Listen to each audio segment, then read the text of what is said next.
Hi there. So in this video, I'm going to talk about GMAC's recent announcement on the sunset on the GMAT current edition and what it means for you. This is something which is critical for you, regardless of whether you plan to take the current edition or the focus edition, or whether you're undecided. So let's kind of talk about this.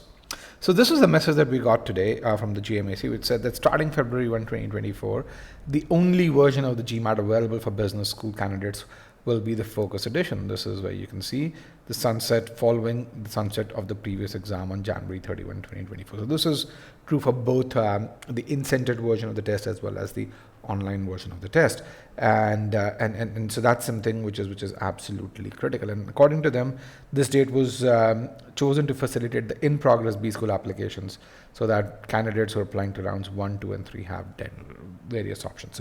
So let's see what implications it has for you, depending on which group you fall in.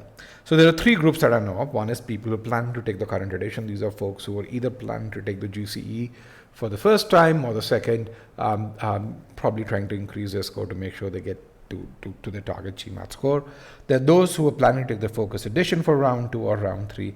And then there are a bunch of folks, and I think there are about 30% of all test takers that I know of who are undecided. So if you belong to that camp that's planning to take the current edition, I think it's absolutely critical that you get your house in order. You want to make sure that you know exactly the score that you're aiming for.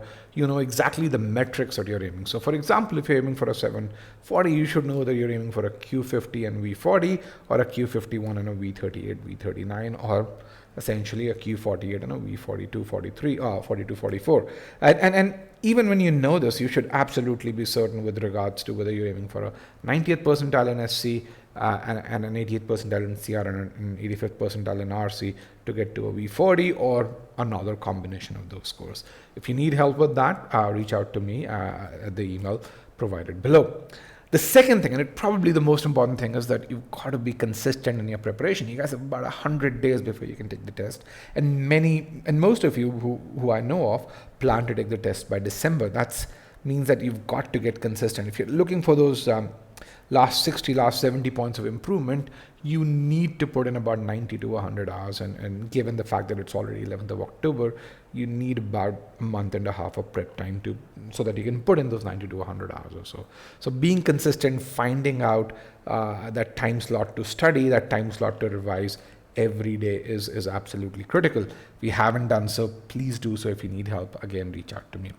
And a third, probably I think an overlooked part of the test is scheduling the test. So one of the things that I observed, and I'm going to just show that, is that in India, in several cities, and this may not be true in the US or other parts of the world, the test center dates are going away. And this is true more for the current edition than for the focus edition. So let me just walk you through this. So you can see I'm on the graduate management admission test. If I change exam, then I can change to the focus edition, and I put in my preferred test centers, and this is in Bangalore is what I'm looking at. So I'm looking at test centers dates in October. You can see very few dates in October. I'm going to look at Pearson, another center in Bangalore as well, again a few dates in October, and then this is in Tamil Nadu, in Chennai, and there's just one date in October. As you go to November, we see a few more dates, but they're far and few in between. And as we go to December, that's when I think the calendar truly opens up. Same thing with this other center in Bangalore. In December, you have quite a few dates. Now, this is the situation today. My suspicion is that as more and more people see this announcement, we're going to see these slots vanish as well. All right. So again, really critical that you schedule your prep, because slots are going to go away fairly soon. Now, if you're planning to take the GFE, nothing changes for you. The only thing that I'd say is, look out for the exam slots. As some people transition away from the GCE to GFE, I suspect these slots will get filled very, very quickly.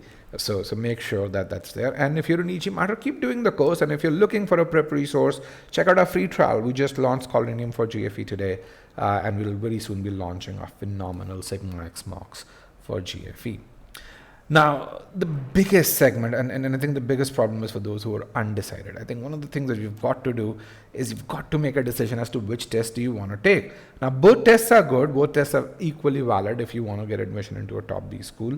I personally prefer the GFE a bit more because I think it actually is a much better test than the GCE and way better than the GRE when it comes to the MBA student of 2020s. But again, when it comes to B schools, I think they don't care one way or the other. But how do you go about making a decision? One thing is you've got to attempt mocks, but before you attempt mocks, you want to make sure that you're warmed up. So attempt 60 plus questions, and if you're looking for a fresh source of questions, go to our Scholarium, check out the free trial. It has upwards of 100 questions in the free trial. You can attempt questions in SC, CR, pretty much every subsection in quant as well as in DI, and then take official mocks, both the current GMAT as well as the focus edition official mocks. Wherever you score high, that's the test you want to decide. Whichever material feels more comfortable to you, that's the test you want to decide. If you choose the GCE, again, the same thing that's true for folks who plan to take the GCE applies to you. Build your study plan, get cranking, and start executing on it, because those slots will go away. So regardless of which exam you want to take, make sure that you are certain of what your plans are, and you start executing on those plans, because the GCE is going to go away in about 100 days or so. Give or take another 10 days. And before that, even before that, those slots will go away in another 60 to 70 days. So unless and until you're absolutely certain of which exam you plan to take, you're going to find yourself in a position that you don't want to be in. And if you need help, reach out to me at rajat@e-gmat.com. With that, as I always say, happy learning.